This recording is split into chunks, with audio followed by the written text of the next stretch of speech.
Have you ever stopped to think if the poverty you were taught to accept as God's will is nothing more than a dark trap? Have you ever wondered what really happens after death, and what Jesus has to say about the darkness that infiltrates even the insides of churches? Today you will learn the shocking story of Melissa, a woman who died and had a terrifying vision. Demons using faith and poverty to enslave multitudes. Get ready, because this story is not for those who want to live a lie. So leave your like to support our channel, subscribe so you don't miss any more impactful testimonies like this one, and comment below which city you are watching from. Let's spread this truth as far as possible. My name is Melissa. I'm 39 years old and I live in the backwoods of Texas. I know a lot of people won't believe it, but what I saw on the other side was so clear, so shocking, that I couldn't keep quiet even if I wanted to. First of all, listen to me until the end, because I didn't come back from there to invent anything. I came back to warn you. That night I had been fasting for 14 days, eating only water and a little broth. I felt weak and confused. My church said that this campaign would break all the financial curses on my family. I had accumulated unpayable debts. My husband left, saying that I was a fanatical person, but I believed that if I suffered enough, God would answer me. It wasn't about bargaining. I just wanted to see my children sleeping with full bellies, without fear of eviction, so I dragged myself to the service. The lights were bright, the music loud, and everyone was crying. The pastor was shouting into the microphone about sacrificial sowing, that anyone who didn't give was stealing from God. I only had $5 in my pocket, which was for my daughter's milk. Even so, I threw it on the altar, crying, feeling a tightness in my chest that wasn't just emotional, it was physical. During the altar call, the room spun in front of me. My vision went out as if someone had pulled the cord on a light bulb. That's how I died. I know it sounds crazy, but I swear to God, I found myself lying on the floor. My body was shaking and convulsing as if it no longer belonged to me. The service turned into pandemonium. Strobe lights illuminated terrified faces.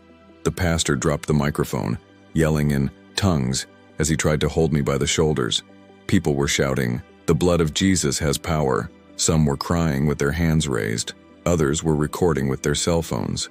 I could see everything, but I was no longer inside. I was floating above, as if I had no weight or shape. I saw the dress I had hand-washed for that faith campaign now stained with vomit. I saw my mouth foaming, but I no longer felt pain. On the contrary, I felt such overwhelming relief that I began to cry, without tears. It was as if all the chains that had bound me had been ripped away at once. An invisible burden fell away. Then the temple began to distort. The floor shook like jelly. The walls stretched and cracked. The windows melted like wax. And from the shadows, shapes emerged. They weren't people. They were creatures, pitch black, with misshapen faces and long, tentacle-like arms. They moved between the pews. One sat next to an elderly woman who was crying, whispering something in her ear, making her even more desperate. Another coiled around the microphone cables like a huge snake, smiling with sharp teeth. I saw a figure in a suit standing behind the pulpit. It was the pastor. But in the vision, he had chains tied to his ankles, and the creatures were feeding on them. When he shouted, "You are wretched because God is testing your faith," the demons clapped their hands and laughed. One of them rubbed his shoulder like a close friend. I was paralyzed. I felt terror, disgust, and hatred, because I saw women like me, tired, hungry, hopeless, falling to their knees with tithe envelopes in their hands, crying as if they were garbage. With each tear, those things swarmed around them like flies on blood. They drank in the fear, the despair, the guilt. I didn't know whether to scream or pray. Then a voice invaded my mind. It wasn't a sound. It was like thunder and a whisper at the same time. They feed on fear, on your guilt, on your empty sacrifice. I froze. Everything went silent. I was floating in a colorless, formless space, but the vision was still there, imprinted on my soul. I saw it clearly. Every time someone knelt down crying, asking for forgiveness for being poor, these creatures would stick their hands into their spiritual chest, pulling out light, draining energy. It was disgusting. I wanted to vomit, even though I didn't have a body. And there at the altar, the creatures cried out, "More, more guilt, more fear," and the preacher obeyed without realizing it. Just when I thought I couldn't bear to see that scene any longer, everything around me dissolved like smoke. I was violently pulled away, pulled upward by an irresistible force. It was as if I were passing through glass walls that shattered but didn't hurt me. I entered a tunnel made of pure living light, which burned without hurting. I felt as if something was ripping out of me every trace of dirt, of lies, of fear. I was shaking, not from the cold, but from something I couldn't describe. Up there, everything was so clear I couldn't see any outlines. It was like being inside a blinding sun, and that's when I realized I wasn't alone. A gigantic presence filled everything. I couldn't see a body, but I knew who it was. There was no doubt. It was him, Jesus, but not the Jesus of paintings or movies, not the domesticated icon they sell on keychains. It was the essence of pure truth. Without a mouth, without a sound, he spoke directly into me. It was as if my insides were resonating. Melissa, just my name, but said in a way that completely dismantled me. It was as if he knew every thought I had ever tried to bury. I wanted to run away. I wanted to hide, but there was nowhere. He looked at me with such overwhelming love that it burned me. But along with the love, then, there was an infinite sadness. Why did you believe I wanted to see you suffer? Those words echoed like thunder in a valley. I cringed, feeling exposed. I thought of all the times I had fasted until I felt sick, given away what I didn't have, spent nights crying to touch God's heart. But before I could answer, he continued, "Who told you that poverty is holiness?" I tried to argue. I thought about the sermons, the distorted verses, the voices that said, "Blessed are the poor." He silenced my thoughts with a look. They taught you to confuse resignation with faith. They made you swallow fear as if it were humility. But that didn't come from me. It came from him. At that very moment, I saw something monstrous emerge from behind countless pulpits. A huge, grotesque shadow, with dozens of hungry mouths and eyes like burning coals. It was the Prince of Lies, sitting comfortably on the altars, curled up in the pews of the churches. His hands reached out to the people, collecting coins, rings, checks. But the real food was their own fault. Jesus said, his voice choked with pain, "He does not need you to bow down before him. It is enough that you believe that I rejoice in your misery." I felt like vomiting, but there was no body. I sobbed, wanting to close the eyes that I no longer had. That vision didn't disappear. On the contrary, it became even clearer, as if I were being sucked into the rotten belly of lies. I was in another place, another time. A colossal temple on the outskirts of Houston, with a capacity for 10,000 people. Big screens showed the face of a preacher who was crying in front of the audience, but behind him, I could see the black wires that connected to the great monster of hungry mouths. The preacher shouted in a choked voice, "Those who do not sacrifice everything for God will never escape poverty." And at that moment, waves of guilt passed through the crowd like a toxic wind. I saw fathers pulling folded bills out of their wallets, mothers ripping rings off their fingers. Some threw credit cards at the altar as if that would buy divine favor. The creatures, which only I could see, walked down the aisles. One of them knelt beside a sobbing elderly woman, pressed his forehead against hers, and whispered, "If you prosper, God will abandon you." The woman shuddered and gave him everything she had in her purse. I could taste the metallic taste of indignation rising in my throat, but I had no mouth to scream. I thought, why doesn't anyone see it? It was then that I felt his presence beside me, closer than ever. Jesus was not looking at me. He was staring at the altar, the demons, the purchased tears. His eyes burned with a holy anger that I had never seen in anything human. They turned my home into a market. They sell guilt. They trade fear. His voice was deep, unhurried, but each word exploded inside me like thunder. "Melissa, they say they want to free you from poverty, but without realizing it, they keep you captive to it. Because a people afraid to prosper are an easy people to dominate." I cried without tears. I thought of all the times I had humbled myself, that I had asked for forgiveness for wanting even the slightest dignity. All the times I had heard, "If you have little, it is because God wants to test you." Meanwhile, they accumulated wealth, power, and influence. Jesus looked at me with a mixture of tenderness and firmness that dismantled me. "Do you still believe that I want this for you?" I couldn't answer. I only felt a shame that seemed to weigh tons. He reached out with his luminous hand, and as he touched my shoulder, everything shook. Then look deeper. See what no one has the courage to expose. At the same instant, the vision changed again. I was thrown into a cold, dimly lit room. It wasn't a temple. It was like a conference room in a luxury hotel. Expensive chairs, pitchers of imported water, a state-of-the-art projector. But there was no worship here. Well-dressed men and women, well-known religious leaders in the United States, sat around a long table. They talked strategy as if they were in an aggressive marketing meeting. I didn't listen with my ears. I absorbed their thoughts. We need to increase revenue. We are launching a new sacrifice campaign. People pay more when they feel guilty. If we promise financial release, they will deliver even what they don't have, but not to mention prosperity for them, only for us. They laughed. Some clapped. Others did calculations on state-of-the-art tablets. I saw a graph that said, "Growth due to fear campaign." At the head of the table, one of them prayed in the name of Jesus to multiply the offerings, while behind him, on the wall, appeared a living, twisted shadow with burning eyes. That thing seemed to delight in every plan. I stood still. I could not escape. I absorbed every detail with indescribable disgust. My spiritual stomach churned. Then Jesus appeared, not as a judge with a sword, but as a man deeply wounded. His clothes shone, but there were tears in his eyes. He put his hand on my shoulder and pointed to the scene. They use my name to manipulate. They turn fear into currency, love into blackmail. I wanted to protest, but they say it's for missions, to feed the poor.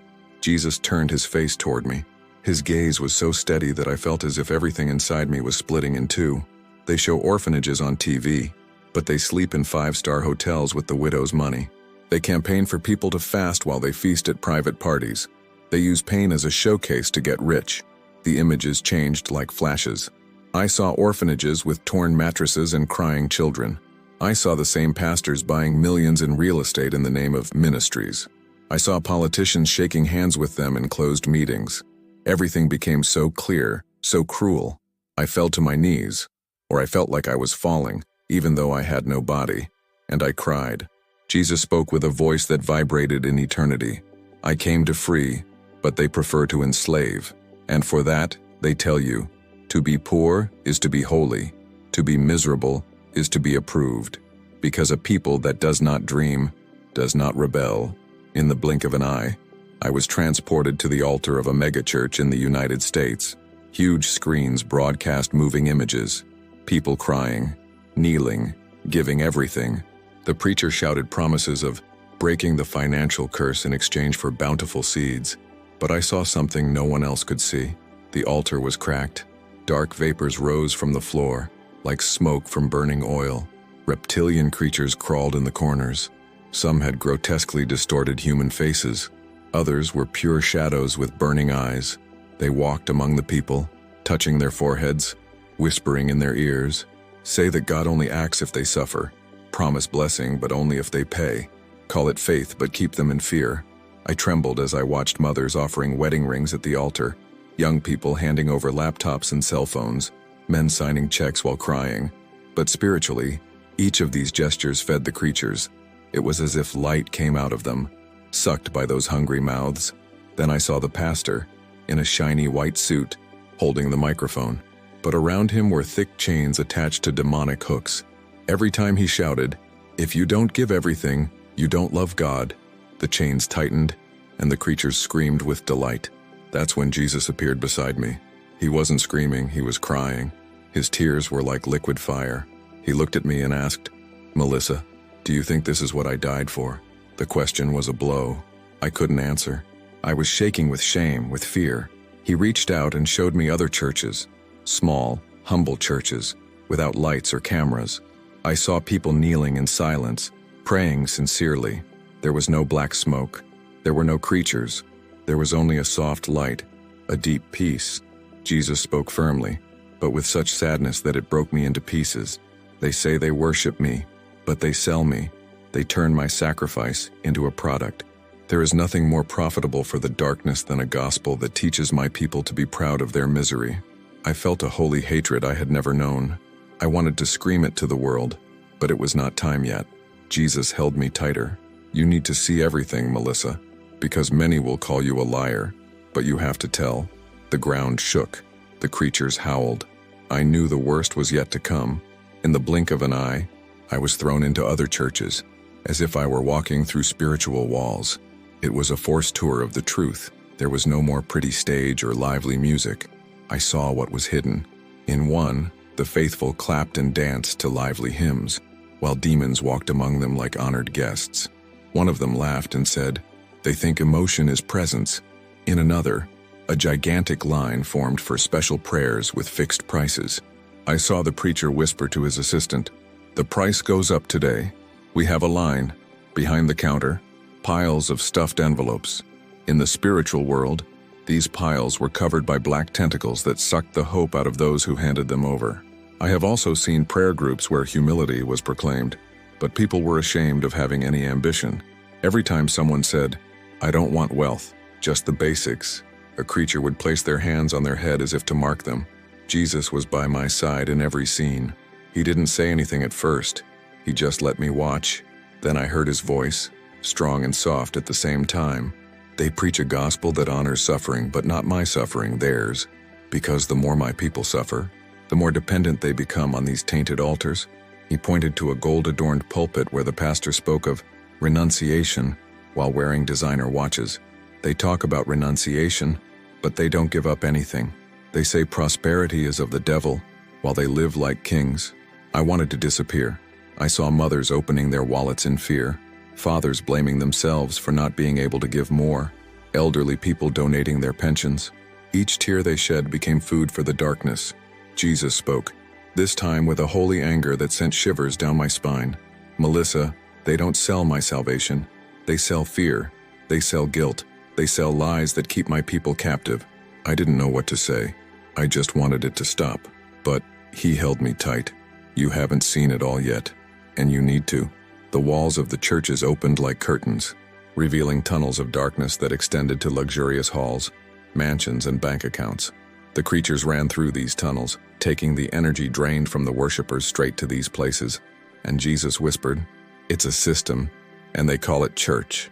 I was dragged into a vast chamber, with no defined walls, no ceiling. It was like being in space, but everything was illuminated by a living light. There were no demons there. There was no noise. There was only an overwhelming presence. I was standing before him, no longer beside him. It was as if every part of me was dissected by that gaze. I wanted to hide, but there was nowhere. There was no lie I could keep up. He didn't blame me, but he didn't pat me on the head either. He was fair, and I felt the weight of every time I participated in that system without question. Every envelope I handed out of fear. Every time I judged those who prospered, thinking, "They're not saints." My soul screamed, "I didn't know. I just wanted to please you." His voice sounded like an earthquake, but full of compassion. "I know. I saw your heart. I heard every prayer, but you were being fed lies." The visions came back like a whirlwind. Worshippers kneeling on cold ground, offering everything they had while white-toothed preachers flew by in private jets. Children sleeping in freezing cold houses because the rent had gone to the vow of faith. Pastors saying, "If you have more than you need, you will be lost." I cringed. It was too much. "Melissa, you believed that I rejoiced in your misery, but I cried every time you went hungry to try to buy me." It was as if I had been struck by a real bolt of lightning. I wanted to die of shame, but I was already dead. Then he showed me something worse. I saw demonic creatures training choirs, rehearsing sermons, learning to cry at the right time. They studied the human heart. They knew what to say to break us. They are not content with keeping you poor. They want to blind you, because a blind people does not question, does not dream, does not build anything. I couldn't take it anymore. I screamed inside, "Stop, stop this, please." But Jesus looked at me, without anger, but without relieving at all. "You need to see it, because when you come back you will tell, and many will hate you for it. They will call you a heretic, crazy, a rebel, but others will wake up, and for them, anything goes." I no longer had a voice, but if I had, I would have said, "Show me everything then." He nodded, and everything around me shook like the beginning of an earthquake. The ground opened up beneath me, or what I thought was the ground. I fell into an abyss of vivid memories. I saw my childhood, when I learned to be ashamed of wanting more. I saw my mother praying for provision, saying, "If it's your will, Lord," At least let us survive. I saw preachers pounding the pulpit, shouting, "God doesn't want you rich, He wants you saved," as they passed the little bag around 3 times. With each scene, I felt a lump in my throat. I had accepted everything without question. I believed that my poverty was proof of my love for God. Jesus was there, always there, but now, His voice was grave, like someone reading a sentence. They have turned my gospel into a system that needs victims to sustain itself, that needs believers always on edge to control. The scene shifted to a pastoral office with thick carpeting. The leader smiled with perfect teeth at the camera and said, "Do you want to be prosperous? Give it all away." Then I turned off the camera and laughed. He counted stacks of cash while checking out flights to resorts. I shouted, "This is not possible." Jesus showed me the people in the pews. Mothers, old people, teenagers, each one with a spiritual chain attached to their ankle. Chains of fear, chains of guilt, chains of ignorance. "Melissa, do you think this is my church?" I cried like a child. "Then why don't you destroy it all?" He looked at me with devastating love. "Because I don't destroy people. I free whoever wants to see. I don't break doors, I knock. Only those who want to open them open." The chains on the faithful were as fragile as wet paper, but they did not know. They kept them bound with fear, with doctrine, with traditions. Jesus said, "The gospel is not poverty. It is freedom. It is not misery. It is life in abundance. It is not guilt. It is reconciliation." And he pointed at me. "You were deceived, but now you know. And what are you going to do about it?" I couldn't answer. I just cried. He knelt beside me. Yes, the King of Kings, kneeling with me on a floor made of light. "I chose you to see, to tell, to break chains, even if it hurts." The light began to tremble around me as if something wanted to pull me back. I felt afraid. I didn't want to let go of him. He smiled with infinite sweetness. "You're not done here yet." Everything around me began to fade. The living light vanished. The horrible visions dissolved like smoke. But his words remained like fire in my mind. I trembled, not from the cold, but from the responsibility that was falling upon me. I felt empty, drained, as if every lie that had been torn from me had left a hole. But at the same time, something new was being born there. It wasn't power. It wasn't glory. It was truth. His voice echoed one last time, each word ringing like a bell into eternity. "Melissa, when they teach you again that poverty is my will, remember what you saw. When they tell you to give everything without knowing me, ask who this altar serves. When they threaten you with curses for not giving more than you can, show me who these chains really belong to." I wanted to protest. "Lord, they will call me rebellious, ungrateful, faithless." He interrupted me without anger, but with the firmness of a general who has already won the war.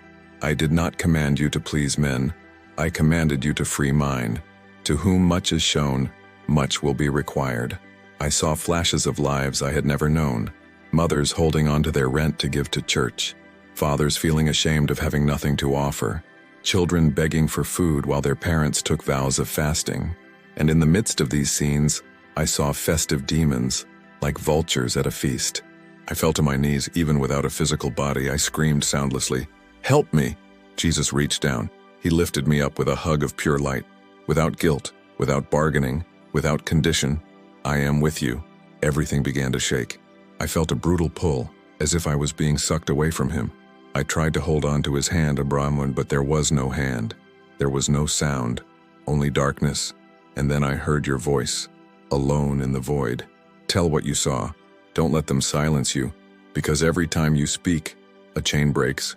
At that moment, everything went black, and I woke up, gasping, on the church floor. The pastor was shaking me, trying to get me up, his eyes wide with fear, not for me, but for what I might say. People looked at me as if I were a monster or a prophetess, but I knew what I had seen. And even before I could say a word, I swore to myself, I will tell, even if they kill me, because I will no longer be an accomplice to this system. And if you've listened to me this far, know this. They don't want you free. They want you poor, afraid, submissive, because poor people are easy to control. But Jesus, He called you to live, to thrive, to be free. If you liked this beautiful spiritual testimony, leave a like, comment your impressions, Subscribe to the channel and don't forget to activate the notification bell to watch each new video and help us spread this message to a greater number of people. Until next time.